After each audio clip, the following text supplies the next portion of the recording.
keep hearing this word, fascism. Fascism. Fascism. Fascism. Fascism. Fascism. And I have a confession to make, which is I don't totally understand it. I feel kind of naive. When I think of fascism, I think of World War II. I think of the Nazi regime committing some of the most horrendous atrocities in human history. I think of their ally, Italy. But fascist has also become this generic insult that people use in politics. A weird kind of arbitrary fascism. This is what fascist leaders do. She's a Marxist, communist, fascist. Reject Donald Trump's fascism. They're the ones acting like actual fascists. Look up the definition of fascism. But it's also used as an insult in things that have nothing to do with politics. This guy's being a total fascist. Free expression, not fascist moves. What kind of a fascist hash foundry are you running here? But lately, I'm hearing the word used more seriously. Fascism. Experts, historians, scholars, some of them are warning that we are seeing the rise of fascism again. Are we?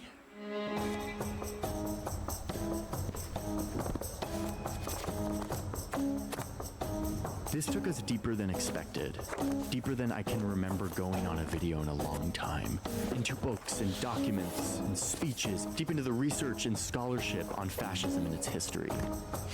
And we got You to think talk they to a actually whole go through all that range of research? top They just pull out experts on books and like fascism, flip people the who pages know and make a it lot look like about we. this, but don't actually No, I'm sure agree they with do a each lot of other. research, but you think they're going through these fucking books, bro? Populism, and dictatorships. The question is fascism real and abroad in the world? It's very important not to abuse the concept. To be a fully fledged fascist, you need a vision of an alternative political system.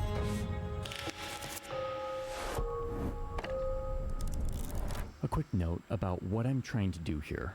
I am not the person to give you the correct interpretation of fascism. What I can promise you is clarity. Clarity on the story of fascism. Why is he getting so on the like features of fascist like what is this, regimes. bro? And my hope is that Like clarity is this a arms secret? you with the tools you need to evaluate what's happening today for yourself. And I hope to hear from you in the comments to have a good faith, respectful debate about how you interpret all of this.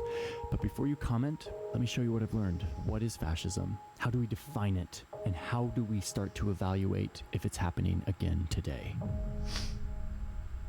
There's a handful of countries that have had what scholars might call some kind of fascist regime over the years. But in the research we did, it has become clear that to really understand fascism, you have to go into its source code, the root of it, how it started, how it became so successful. So we're going to focus in on these 25 years, the years between the two big wars. And specifically, we're going to focus on these two men. Before the First World War, it's an age of extraordinary technological achievement. You get this extraordinary explosion of transport, trains and cars. It was a time of mind-bending new machines that were rewriting the rules of life itself faster than anyone was ready for. It promised everything, but soon it threatened to destroy everything too. In 1914, you get this horrific First World War with absolute carnage, millions dying, millions. New mass-produced ways of killing lots of people, like machine guns and dropping bombs, etc. And trench warfare is horrendous.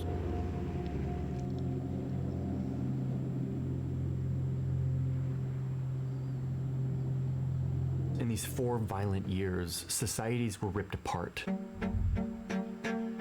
Italy was actually on the winning side, but their allies had promised them all sorts of territorial gains that didn't actually pan out. Italy felt cheated. Russia they ended lost up hundreds switching. of thousands Didn't of men. Russia switch? It Yeah, was, Russia in their switched too, right? words, No, was that a World War II? mutilated victory, a bad deal, but not as bad of a deal as the losers got, especially Germany, who lost over 2 million soldiers, 500,000 civilians, 13% of their territory, which contained 10% of their population. Add to this the money that they borrowed to fight this war that they now had to pay back, a tremendous amount of debt.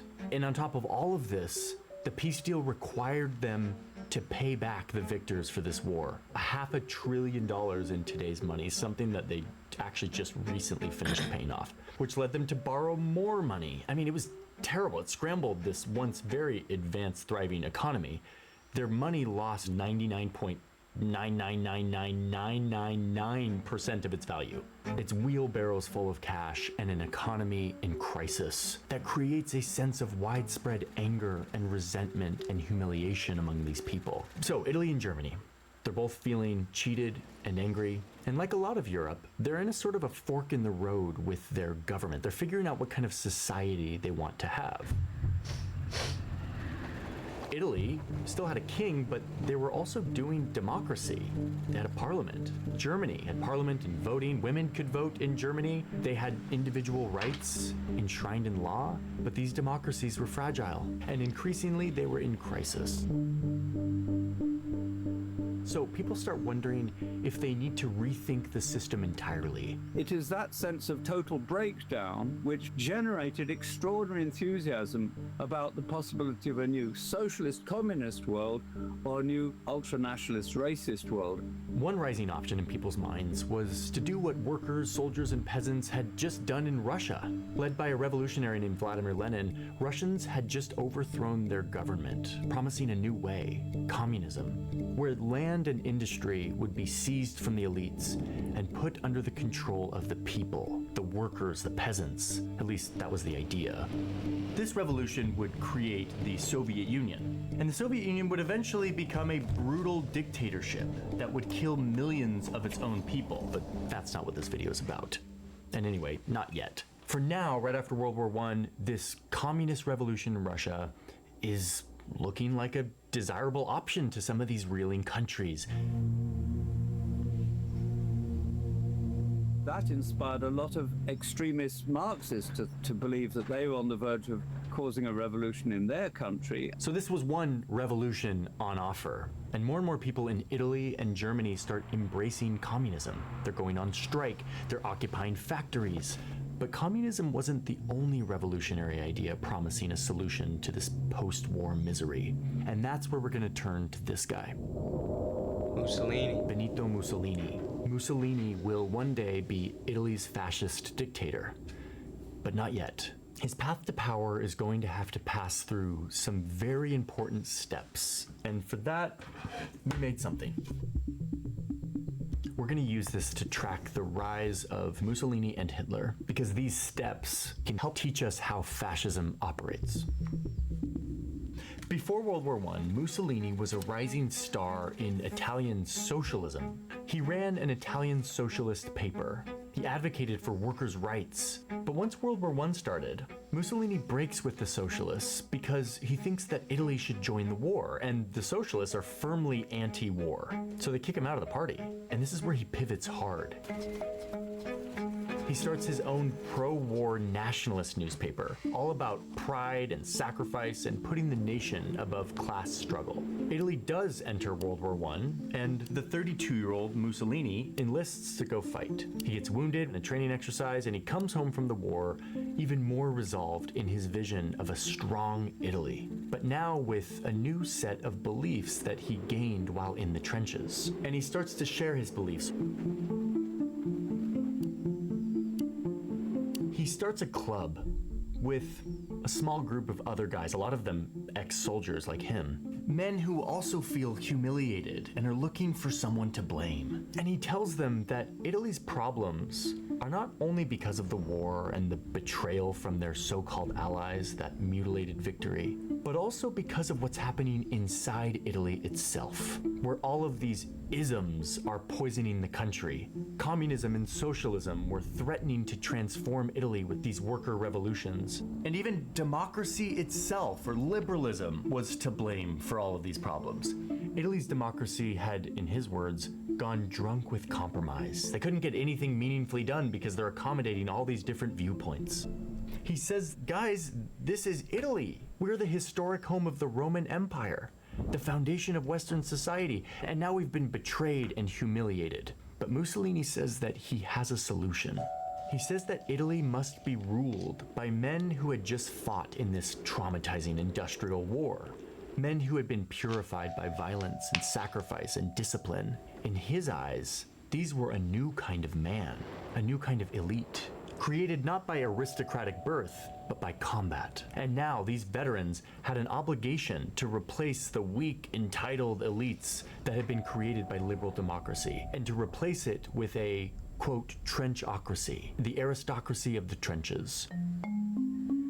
So this is like our origin story here. It's the spring of 1919 in Milan, Italy, not even a year after World War I has ended. And Mussolini is rallying his club of ex-soldiers and sympathizers, telling them that violence is actually sacred. It's a stamp of nobility. Fascism always involved violence and the militarization of politics. Violence is glorified. Violence is presented as what makes men men. This is about men being aggressive, violent, dominant, and strong, and that's a good thing. That's the key to restoring the greatness of the nation, not the soft, weak intellectuals that democracy had created. And for his new group, Mussolini adopts this symbol. It's a symbol that had been used way back in ancient Rome and many times over the years, including in the French Revolution. You see this in the American what's up with all these, Capitol like, building fucked up as groups, a symbol of unity and order. like taking old symbols from the past and just like completely tainting it with some fucked up shit that they do with the symbol, like Nazis and shit. Like that just started out as like peace and love, or like some shit, right? Like some, like it was a peace symbol in India or something. They just like fucked the whole thing. You can't throw that up anywhere, dog. Nah, hell no. And you have a kind of indestructible tool of punishment. Mussolini is telling his listeners that under his direction of transocracy, Italians must become a unified bundle, a fascio, fascismo, fascism. Learning the origins of this word has been really useful for me to approach this whole story with curiosity. Curiosity is the antidote to so many of the problems plaguing our media. It's the reason why videos like this are not easy to make. And this is why we are building a platform and a community to bring curiosity back into journalism. It's called New Press. It is live now. You can go sign up for free and start contributing to our journalism, see what we're working on, ask your questions, and we listen. Every story that I'm doing this year, I am letting you all in on, and I'm getting your curiosity, your expertise, and your insights to help make the story stronger. I think that's what we need right now. So newpress.com, go check it out, totally free to contribute. You can also support us there too if you want to see more of this work. So at its very root, fascism begins as a nationalist movement founded by a bunch of war veterans set on restoring Italy's greatness. And they glorify violence as the key to making this happen. What should be the focus of their violence? Well, Mussolini's former friends. One of the key aspects of fascism is crushing the socialists. They start hunting for socialists and communists, arriving to their meetings, smashing their printing presses, beating up the leaders of these worker strikes and protests, and more Italian men, many of them fellow veterans, join. These violent squads, or squadristi, eventually get a new name, the Black Shirts, a group somewhere between a gang of street thugs and a private militia. And soon their ranks swell to 250,000 people. Their acts of violence escalate. Soon they're raiding and burning down headquarters of the socialist and communist movements. They destroy the office of the socialist newspaper that Mussolini once had been the editor for. They even murder Socialist Party members. And the violence includes humiliation. They would routinely kidnap their enemies and force feed them huge amounts of laxatives. Like, just brutal. Man. This is a book from while all of this is happening.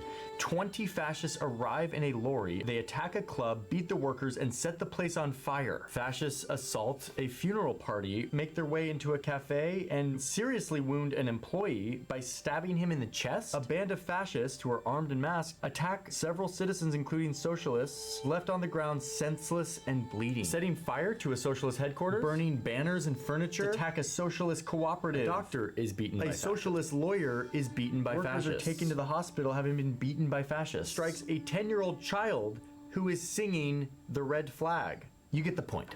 These guys were all over the country committing really heinous acts of violence. Fascists believe that violence is the source of power, and that source of power increases when violence is unleashed. Like, how are they getting away with all this stuff? They don't actually control the country. They aren't an army. They aren't the police. They're just a bunch of angry men committing violence on behalf of this ultra-nationalist group. So why is no one stopping them? Like, where is the government in all of this? Well, that's the thing. Italy's democratic government at the time is divided and weak, and the people who did have power in the country were actually kind of okay with what Mussolini and his thugs were doing. And here I'm talking about the rich people who, like Mussolini, hate communists. Remember the communist revolution? They're threatening to take away their wealth and distribute it to the workers. These business elites are terrified. Some members of the ruling group saying, should we fool around with and try and, think about a fascist way to resolve these problems? So these land and business owners actually start funding Mussolini's black shirts. Over and over, the black shirts are even hired to break up strikes and to beat up striking workers. The first mission of fascism is to crush anti-capitalist resistance from the working classes from below. So, the rich people are letting it happen. They're funding it. Okay, but what about the army and the police? Well, turns out many among their ranks are actually fascist sympathizers. Like Mussolini is talking to these guys. He's appealing to these guys. And even though his tactics of violence are quite extreme, more and more of the population is realizing they like the fascist vision of what Italy should be, including the way the fascists punish their enemies. And then something happens that changes everything. Socialists and communists are gaining some traction in the parliament. And the prime minister, who's like a centrist, doesn't want to invite them into his coalition. So he turns to Mussolini's fascists, knowing that they're kind of becoming a force that can't be ignored. He asks them to be a part of his coalition, maybe bringing them into the official democracy, contain them and their violent ways. They believe that they can control them because they see them rightly as vulgar, as idiotic, as narcissistic and ignorant. They believe they can control them. Mussolini's fascists are now an official political party that was just invited into the mainstream. And this is the next step on this path. The fascists have now been accepted, legitimized, first by the business elites, and now by the political system, the democracy. Mussolini is now a politician in parliament, along with 35 other fascist politicians. But this doesn't solve anything for Italian democracy. The new political coalition falls apart almost immediately. Italy's government continues to be paralyzed by infamy. They folded and all quick over as the fuck. country, I hear a lot about these old Mussolini's dudes like fighters Mussolini and continue Hitler and all to these use guys this from back in the dysfunction as an man, these motherfuckers had like a opportunity to take their chokehold on violence to the next level. on To like the take over people in entire terms of cities. speech. Like you telling me Places these with motherfuckers sat there and like elected sweet socialist talked you and leaders, they're like doing heinous occupying crimes. government buildings, Like chasing what, out the dog? socialist city government and imposing their own policies. Often while the police just look the other way or even help them out in some cases. They start marching on the big cities in Italy like Bologna and Ferrara, and eventually Mussolini directs tens of thousands of his black shirts to march on the capital, Rome.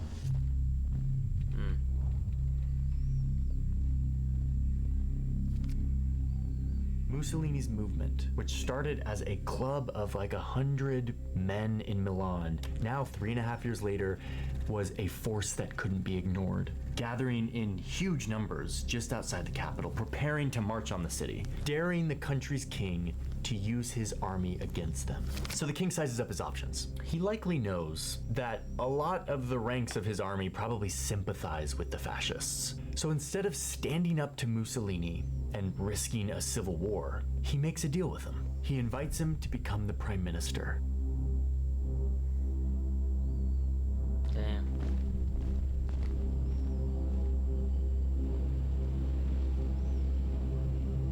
Oh nah, not that stance, Real bro. power now. He's addressing the I don't know if that stance is real power, dog. And he claims at first that he, quote, might have lost a does bit of not power with that one. intend to deviate from the Constitution. He's going to keep the democracy, he says. But over the next 4 years, he dismantles the Italian democracy from within. He says that the parliament and the entire political system are wholly unworthy to guide us. So he did go into these Now, books. not Now he's everyone's killing the buying game this. with Like, this he's right not here. Really going universally into these popular books. among the citizenry.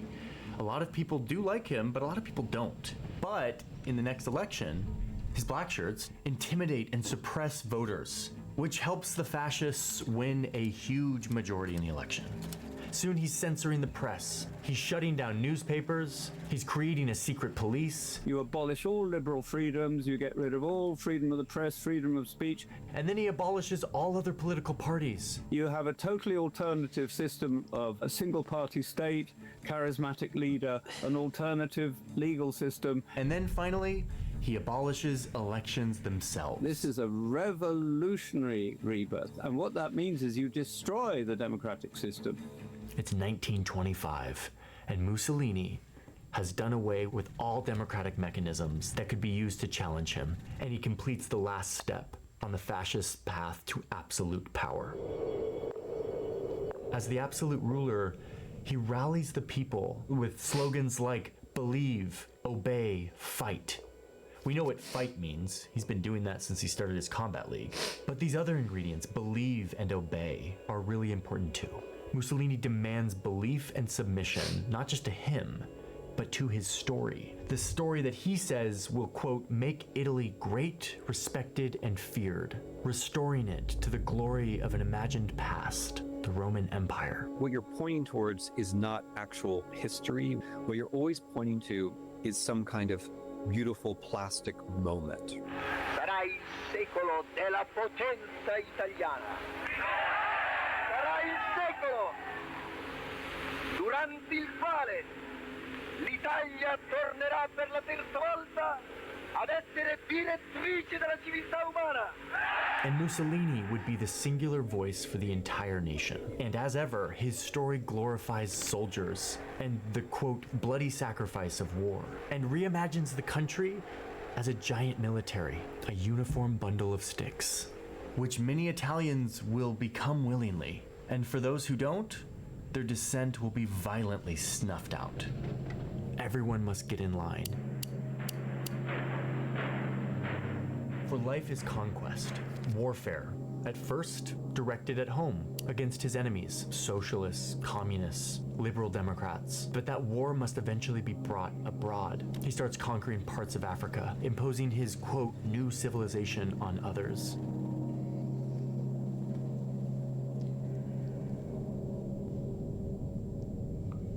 Okay, so we have our first answer on what fascism is. It is a movement started by Benito Mussolini in 1919, one that glorifies violence, specifically violence against communism and socialism. It finds democracy itself as weak and contemptible, in need of not just reform, but total destruction and revolution. And it tells a story of a superior nation that has been humiliated and that needs to be restored.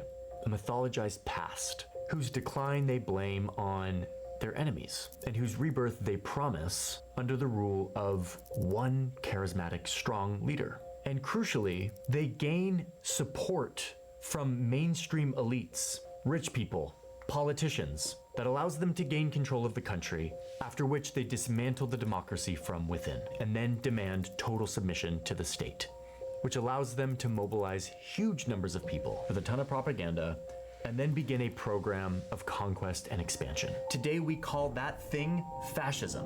And we call it fascism not because it has some like Latin root in some like philosophy or worldview, but because Benito Mussolini chose the fascio, the bundle of sticks with an axe on it, as his logo when he was making his combat club in 1919 in Milan. If somebody else had done this first, we would probably call it something different today. And in fact, these ingredients that we just talked about weren't just happening in Italy. They were happening in a lot of places in Europe after World War I, especially in the countries that lost. Which brings us to another angry World War I vet, this one in Germany. Someone who was watching Mussolini very closely, admiring his rise to power. I thought he who fought in would one Austria. day take Mussolini's strategy Is Austria and Germany? to a No, whole right there. new level. Before we go any further, I need to say thank you to today's sponsor who makes a video like this possible. Thank you Storyblocks for sponsoring Blocks and don't have story sound effects as I want. All for Storyblocks and all. Back when I had like years and for supporting our journalism, my how far we have come since those days. Oh, and I almost forgot of use that to storyblocks.com/Johnny Harris. That link is in the description, and clicking that link helps support the channel. So thank you once again, Storyblocks, for existing, for sponsoring today's video. Let's get back to our story.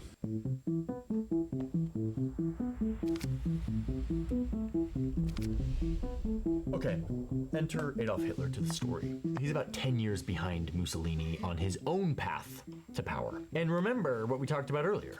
Germany is in a terrible place after World War I. They have been crushed militarily, politically, economically, and way worse than Italy. Germany had been one of the most advanced economies on earth before the war, and now they're in the dumps. And a lot of Germans are wondering, what happened? How do we fix this? And once again, one of the answers was maybe we need a radically new system like communism, like they're doing over in Russia. So lots of Germans are joining communist parties and worker councils. They're striking, they're occupying factories, they're launching armed uprisings. And in some places, they're even trying to overthrow the government. But there were many Germans, especially returning humiliated war veterans, who looked the other way, feeling like they had been betrayed.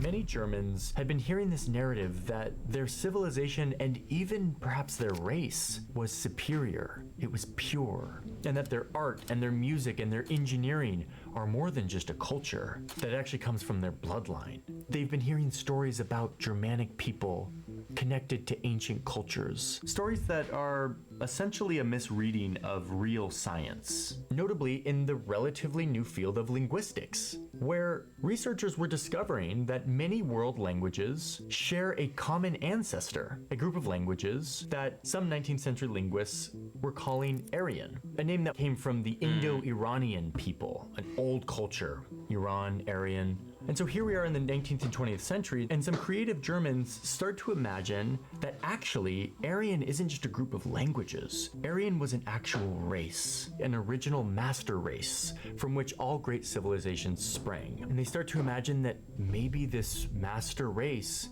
actually started in where Germany is today, North and Central Europe, and that all other cultures actually come from us. We are the origin of all good cultures, the pure starting point. The idea was that it was actually the Germans who created ancient Egypt and ancient Mesopotamia and ancient Greece and ancient Rome. No, that's pretty fucking bold. So they start to see all of the races as impure. You know, that could have been some us, races as really we had impure, to come from somewhere. We'll see. Now, to be clear, yes, these ideas have no basis in real evidence or science. They pull from things like linguistics, but then make a lot of really big leaps to create a story of superiority, of racial superiority and purity, and a link to some ancient pure culture, which some Germans start to represent with a symbol, an ancient symbol that they adopt from the East. It's one that's appeared across many cultures. It's a hooked cross, which they would call an ancient Aryan rune, an emblem I always thought that Hitler of their chose that mythical shit, like they Aryan had his past, sketches a of what he symbol wanted the symbol to be. that they believed connected Germany back to a noble ancient race. This was intoxicating stuff for a lot of Germans, especially after the war, when soldiers came home humiliated, looking for answers, looking for an explanation on how their great economy and civilization was now on its knees. And this fantasy of the Aryan race gave them an explanation. It allowed them to believe that they actually didn't lose the war, that instead they had been stabbed in the back. A Dolchstoß, in their words, a betrayal at home. Betrayal by the weak politicians in their democracy who had signed this bad peace deal. A betrayal by the communists who had sabotaged the war effort with their strikes. And the ultimate betrayal, the ultimate group that they could blame, was the impure race that was quietly pulling the strings on all of these groups, engineering the downfall of the invented Aryan race. So this is all happening around the same time that Mussolini is starting his combat. Yeah, they were going hard on the Jews. I'm not gonna lie. I don't know where that. I don't know if that started before Hitler was in it. But he definitely amped it up. I remember seeing those propaganda newspapers and social studies that they used to have no presence in actual politics, like they drew government and the crazy parliament. They're just groups of angry men with an obsession on an imagined nation, a focus on their current humiliation, and an appetite to commit violence. And one of those men was a 30-year-old World War I veteran, Adolf Hitler. At the end of the war, Hitler joins one of these small, obscure nationalist groups. He rises in the ranks of this little group to become the party leader. He implements a militia. They'd soon be named the Brown Shirts, echoing Mussolini's Black Shirts, though their official name was the Sturmabteilung, the Stormtroopers, named after the real German army's elite assault unit in World War I. Hitler also helped his little party rebrand to appeal to more people, especially workers. In ways that make it seem like they're anti-capitalists. He called himself the National Socialists. I never understood this until now. The full name of Hitler's party was the National Socialist German Workers' Party, which sounds super socialist, eventually nicknamed the Nazis. He named it this intentionally to attract people who were interested in workers' movements, like the communists and the socialist movements that he opposed, but that he knew had wide appeal. Though, to be very clear, these guys were not socialist in any meaningful sense. It was just a branding play. And soon, Hitler is overseeing a new rendition of the hooked cross, this fake Aryan symbol. His version would mimic the colors of the old German Empire, the Second Reich, a nod to the past. This symbol, this flag, this is Hitler's bundle of sticks, his version of restoring ancient Rome, but now with this extremist racial superiority component. More and more men start to join his political street gang as they go hunt down his enemies. Hitler has just taken the first step on the fascist path to power. And his brown shirts look a lot like Mussolini's black shirts. Guys with clubs, guns, and even grenades storming into communist and socialist meetings, smashing chairs, lighting stuff on fire, beating attendees. The big difference here is that in Italy, Mussolini's group became the kind of dominant, violent nationalist group. In Germany, there was tons of these groups that would go down, hunt down communists and socialists. But again, with the racial component, they're also focusing on minorities. And at the top of their scapegoat list, Jewish people, who start to just become synonymous with the communists, the traitors who they believe brought about Germany's decline. So you see the parallels here with what's going on in Italy, right? Like in Italy, all of this violence and chaos shows German citizens that the Nazis are actually more powerful than the what are you doing right there, democratic bro? If you're in government who Germany can't right there, provide you're a Jew. order or stability for this Like, country. what do you think they were thinking back then? You see all this shit, like this wild shit going on in the city. And Hitler is actually reading and you know about they don't fuck with Mussolini's you. fascist squads, seizing I'd be out, I'm towns, gonna be honest. and I'd in leave 1922, immediately. I don't think they could though. I think they like marches fucked them on Rome over. and Like you pressures couldn't the king leave. to hand They had him in Mussolini the ghetto government. before that. It was Hitler like reads about they kept this, and he wants to do the same.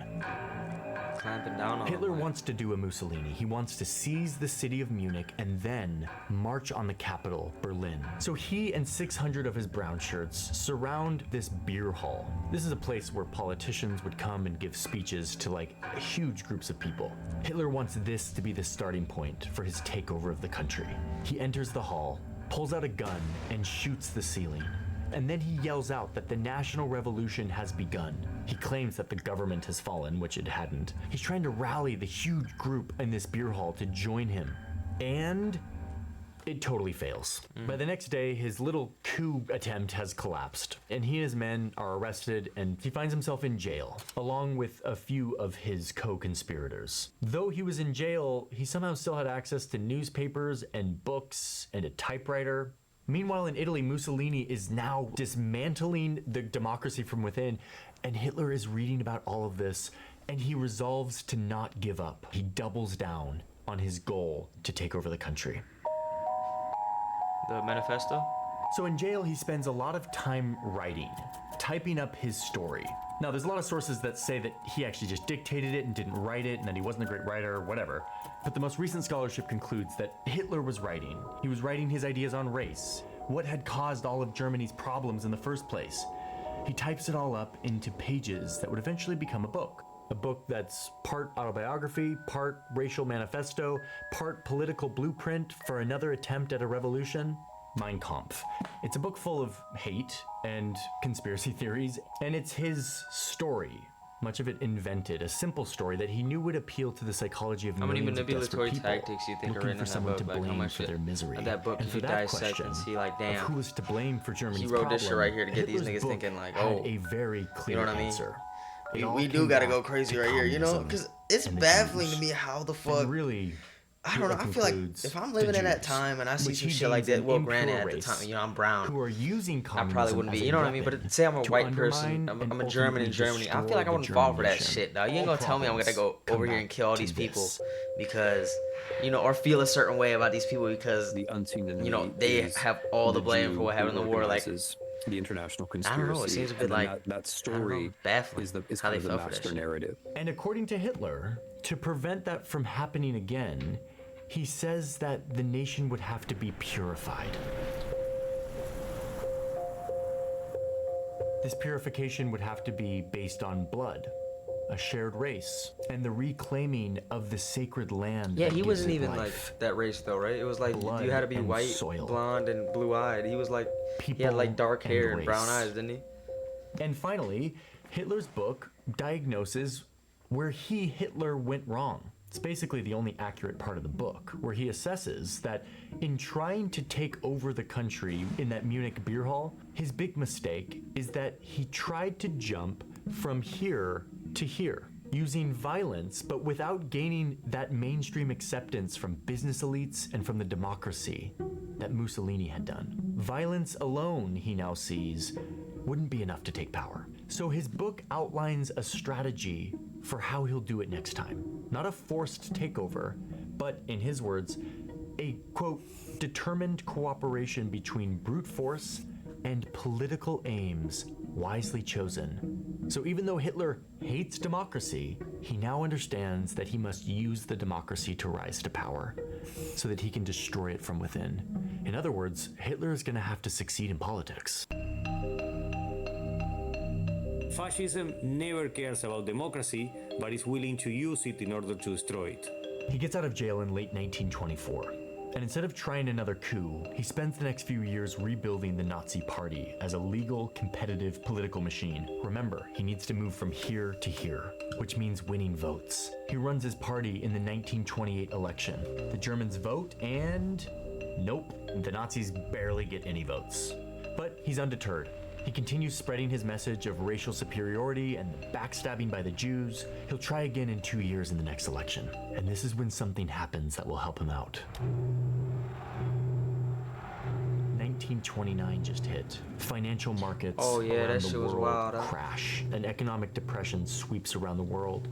And Germany, which was already not doing great, as we talked about, is hit harder than pretty much any other country. Soon, one in 3 Germans are out of work. The fascists in Germany appealed to that suffer, basically whipping up a working class through xenophobia, through racism, saying to that working class, I feel your suffering, I see it, I'm going to relieve it, and you join me in this fascist project. It was a powerful rallying cry. And indeed, the next year, 1930, there's an election, and more people turn out to vote for the Nazi Party. They're buying into his message. He's getting closer to this step. And if you listen to his campaign speeches during this time, it's pretty nuts. This guy is openly stating his intention of dismantling democracy and the party system if he gets power. Listen to this. Sich hier etwas ganz anderes handelt, als eine gewöhnliche politische parlamentarische Partei. Ich habe mir ein Ziel gestellt, nämlich die 30 Parteien aus Deutschland hinauszufegen. He's calling for revolution, which people more and more want, but he's mixing in racial superiority and the easy scapegoat of Jews and communists. All of this found a wider audience during the Depression, and look what happens in the next election. The Nazi Party gets more votes than any other party. Not quite a majority that would have given him control over the government, but this is looking like acceptance, not just by the political machine, but by the people. But wait, back to that graph. Look who else is getting a lot of votes. The communists. And just like in Italy, many of the top elites in business and politics don't like the communists. The communists promise to come for their wealth and their power and take their land. And who's anti-communists? Well, Hitler is nothing if not anti-communist. So Germany's elected leaders do almost exactly what Italy's leaders did in this moment. Even though they're a little bit leery of Hitler, they let him in fully. They let him become the chancellor, the prime minister basically, thinking that they could maybe use Hitler to keep the communists down while also keeping some of his crazier revolutionary ideas at bay.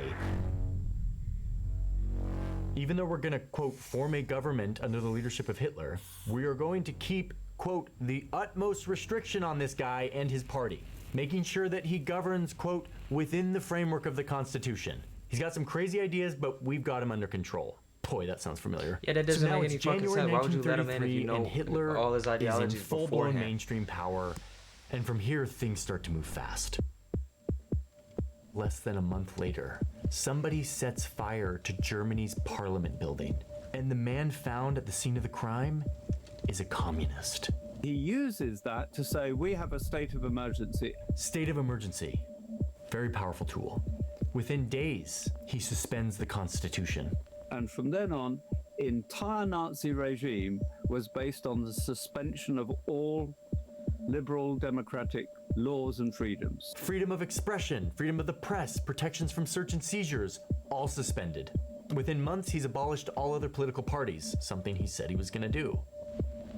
It's 1934, and Hitler has just followed Mussolini's strategy and achieved absolute power. Wow. Die Partei wird für alle Zukunft die politische Führungsauslese des deutschen Volkes sein. Das Ziel aber muss sein, alle anständigen Deutschen werden Nationalsozialisten.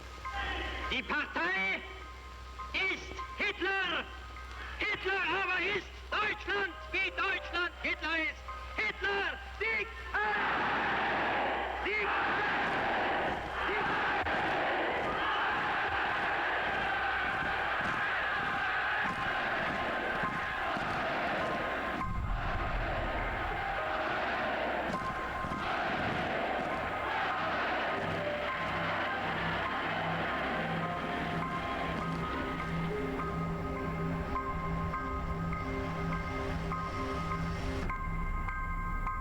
And those old myths, those racial fantasies about the Aryan race, become official policy of the state.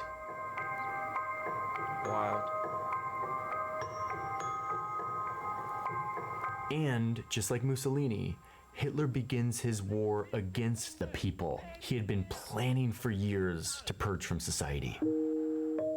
Communists, socialists, Roma, disabled people, homeless people, sex workers, queer people, and above all, Jews. What the Nazis did in their story about the Jews was that they assigned to the Jews everything that they themselves were doing. We were only responding to things which Jews have already done. We're the victims, and all we're doing is responding. It should have maybe we want to control the world. People be lost though, that's man. because Sometimes the Jews already control. You be like, how could they turn to something like that? Maybe we use they were lost, propaganda. man. But I'm not because making an Jewish excuse. I'm just saying, propaganda has like, already totally dominated. they can't. the I world don't think you can make a information rational space. decision By if you have nothing. 1935, he strips and then any here comes this guy German saying, "Well, let's Jew of just citizenship, take it all over, break strips it them all of their down." You know? rights. And then in 1938, he unleashes his armed gangs on them. They destroy hundreds of synagogues, thousands of Jewish shops and businesses smashed and burned, 30,000 Jewish men arrested and sent to camps. Beaten, terrorized, their property stolen. World War II hasn't started yet. Hitler is just crushing any group he opposes from within. And once complete, by the late 30s, he turns his view outward. Poland, September 1939. The German foe begins its ruthless march of conquest and sets the stage for World War II. This country is at war with Germany.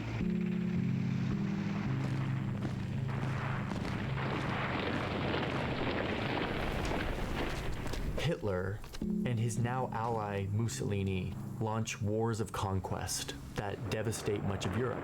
And as a part of those wars, Hitler implements a series of systematic mass murder campaigns, killing about 6 million Jews, millions of Poles, Slavs, Roma, and other civilians that he marks as racially impure or biologically inferior.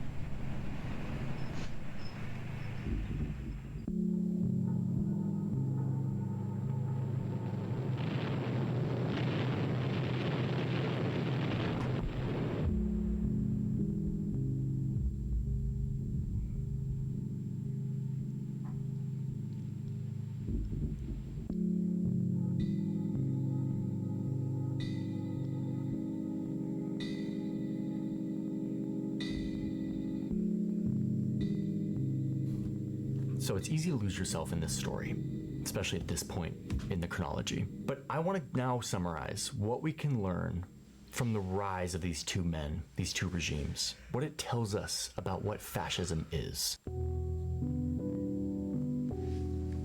Both of these men ended up applying a weirdly similar approach to gaining power. Both of them started with small groups that glorified violence against political enemies. Both of them created narratives that sold a mythologized past and blamed their enemies for the loss of that mythical past. Both of them promised a rebirth of their superior nation under the leadership of a singular, charismatic, powerful man. Both of them eventually got invited into the mainstream of a democratic system by positioning themselves against the forces that scare rich people, communism, socialism, and both vehemently called for the end of democracy in any form, even while they used democracy to gain power.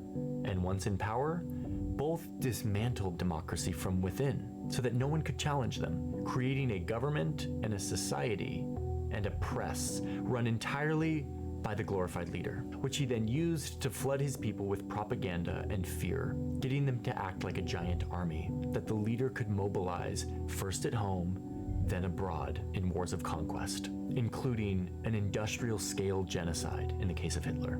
Okay, now this is not the list that defines fascism. There is no the list. But after being really deep in the source code of this history, this is the list that we believe summarizes the defining features of fascism. But now the hard part, the part that's up to interpretation that everyone watching is going to have a slightly different read on. What happens when we apply this list to today? After decades of more and more countries becoming liberal democracies, meaning democracies that prioritize individual rights and try to ensure that everybody gets treated equally by the law, the world has seen a reversal. There is a decline in liberal democracies around the world. That's what this chart is showing. Fresh concerns about the restriction of rights in Hungary. Israeli lawmakers declaring that only Jews hold the right to self-determination. Judges say Poland's judicial independence is being violated. Modi has been heavy-handed with the Indian media and voices of dissent. Pair that with the uptake of the visibility of communities who openly embrace the fascism of Mussolini and Hitler. Hundreds of men in Rome making a fascist salute. Openly praising Adolf Hitler, making celebratory jokes about gas chambers. Young white men.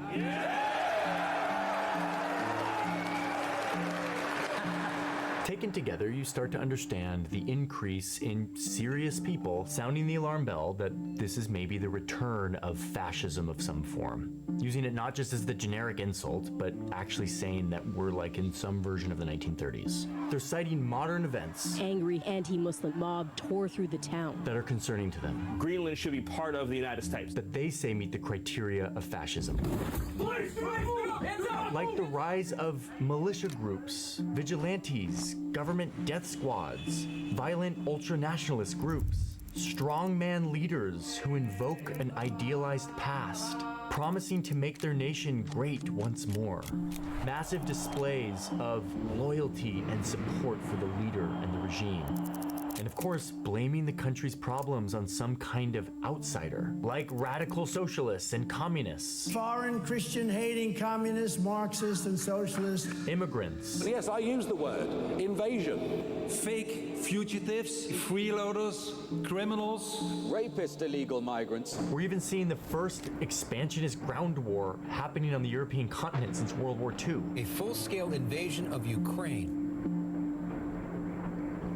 Okay, so we have this list, but a lot of this stuff is in the eye of the beholder. Like, you might see this and say, there are definitely regimes and movements that are doing all of these things today. Or, I see some elements of this, but no country checks all of the boxes like Hitler and Mussolini did, which either means there's no fascism, or it means that the checklist by itself has a sort of limited usefulness. Can it be fascism unless it checks all the boxes? Or are some of these so dire and scary that you check one or a couple of these and that's fascism? I asked the experts on this, and it turns out they all have slightly different answers.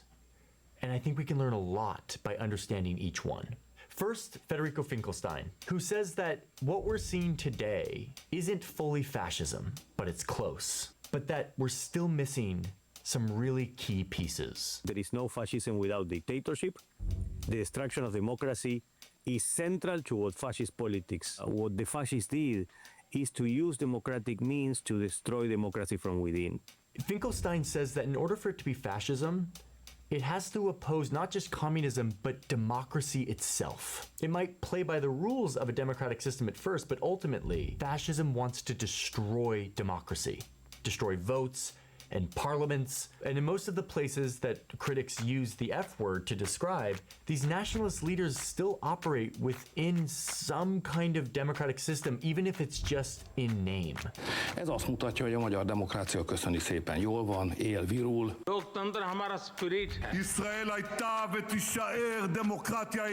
We will not forget our constitution. Finkelstein's point is that until these leaders start calling for the end of voting and constitutions, their regimes remain here, not here, and thus they aren't fascist yet.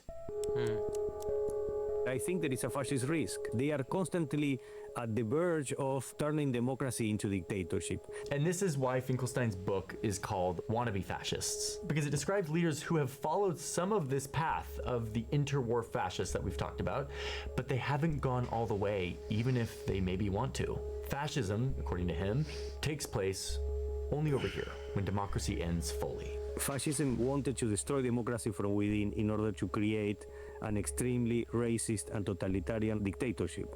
Meanwhile, Roger Griffin, one of the top experts in the world on fascism, also says that until democracy is totally wiped out, it's not fascism. Where he disagrees with Finkelstein is that he thinks we should move away from this word altogether, that the F word is not actually useful for today's nationalist regimes. Because we're so obsessed with the rise of fascism, we are not looking at what is the novelty of what's happening. What I believe you're seeing is not the rise of fascism, the return of fascism, but the rise of illiberal democracy. Illiberal democracy.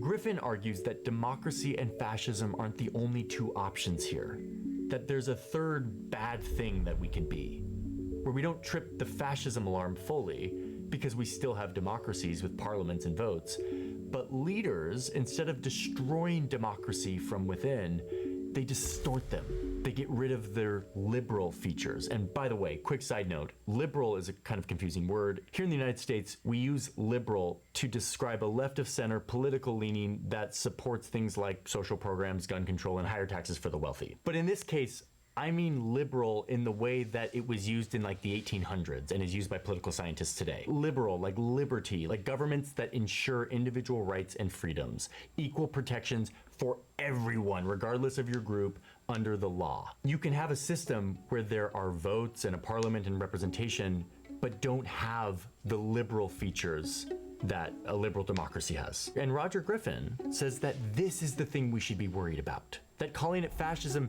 takes our eye off the ball of this new thing, illiberal democracy, where these nationalist leaders are distorting democratic systems to consolidate power, making societies less equal, while still running it like a democracy. What we have got are new forms of nationalism which are contained within democracy instead of calling for the replacement of democracy. This was surprising to me. When I started researching this story, I was under the impression that like all the experts agreed that fascism was back in some form, but they don't. We are not there yet.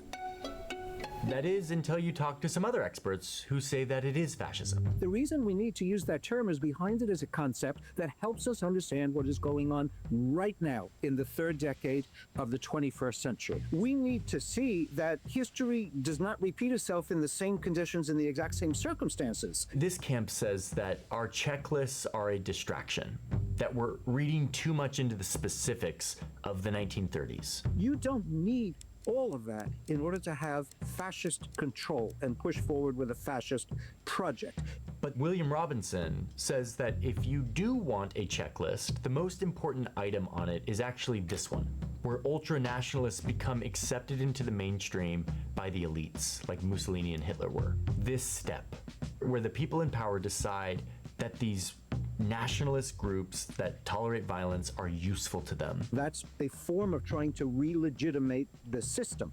This view says that in order for fascism to actually succeed, it needs to bring together a specific alliance, a kind of triangulation. First, yeah, but does that make sense if you call it on somebody who's already in that place of power? Like the whole thing with them too, it was like, well, they had an idea, like they had their wild ideas from the start, and then they went into power. Trump gets inaugurated for his second term. You see behind him are all of the big tech oligarchs. Right behind him, the capital class in the United States have now come on board.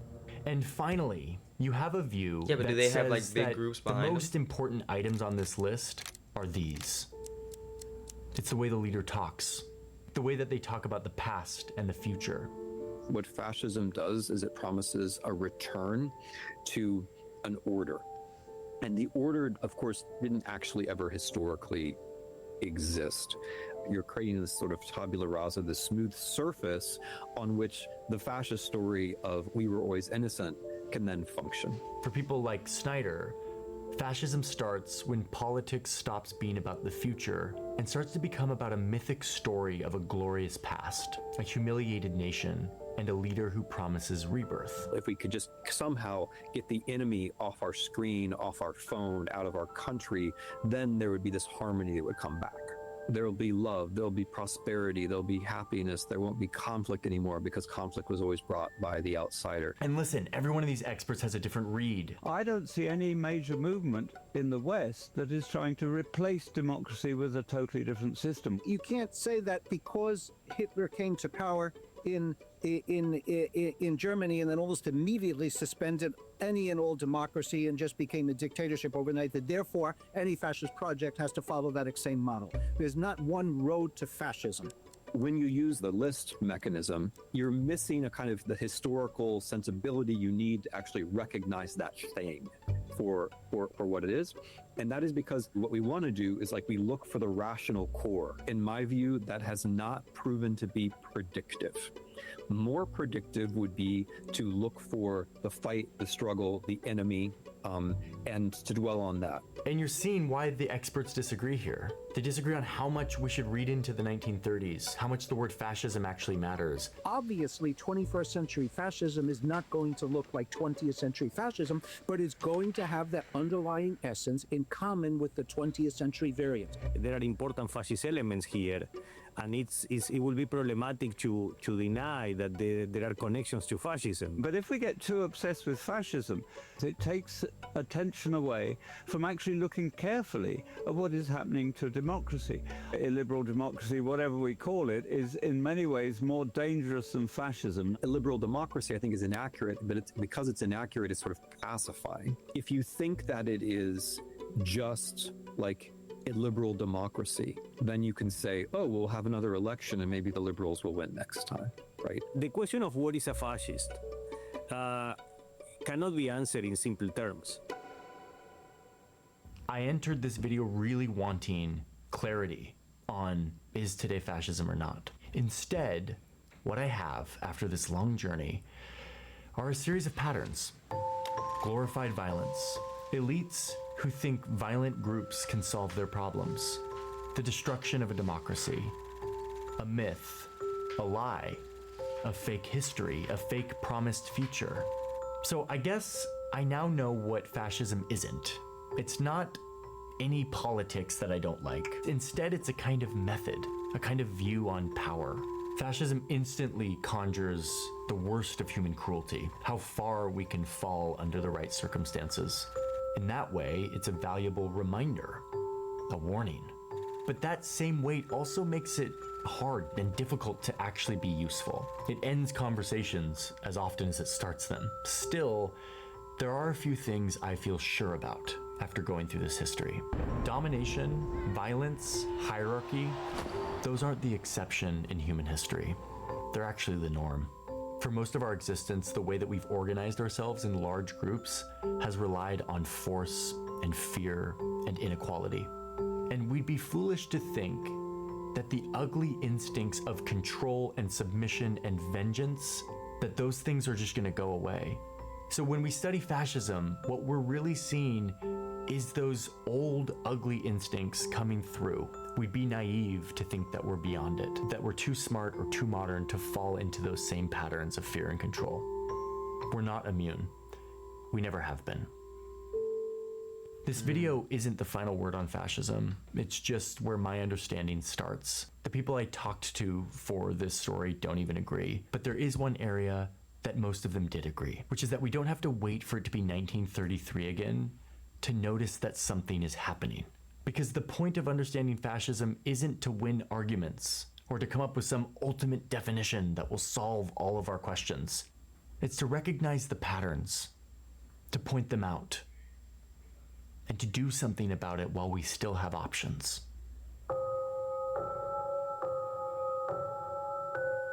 That was a great video. Sometimes I feel like, you know, when I started doing videos, I used to like pause and talk a lot, gather my thoughts. Especially with a video like this, you know, it's not really like a bunch of thoughts that I want to get out. It's more like just consuming whatever is being, you know, presented in the video. But people kept hating, not hating, they weren't hating. People kept being like, man, let the video play. So it's like, I don't like pausing and talking. But then at the same time, if I don't talk for a long while, I feel like I'm like, bro, this shit's just going to get copyright. I'm like almost stealing the whole video. Like I'm here, yeah, I'm reacting, but like I'm barely, you know what I mean? I don't know. But the point is, I don't know, man. I don't know if you can relate it that closely. I mean, you can with certain ways they approach it, but I think in terms of politics, certain times the way a leader comes to power, they do that like pimp talk, you know? I don't know any other way to sound, just say how it is. Like, you know, the pimp, you sweet talk the girl, and then like you convince them like, hey, this the, you know what I'm saying? It's literally the same thing if you ask me, but it's just more like emphasis on it, you know? And they talk super, like with a lot of like, with this, you know, almost like they have some great scheme that they have to get off, and then like they're urging you to really pay attention and not fuck it up because this will change the world right here. And you know, you gotta have a lot of belief in what they're saying. That approach at getting stuff done, it blinds a lot of people, but then it's also very harmful for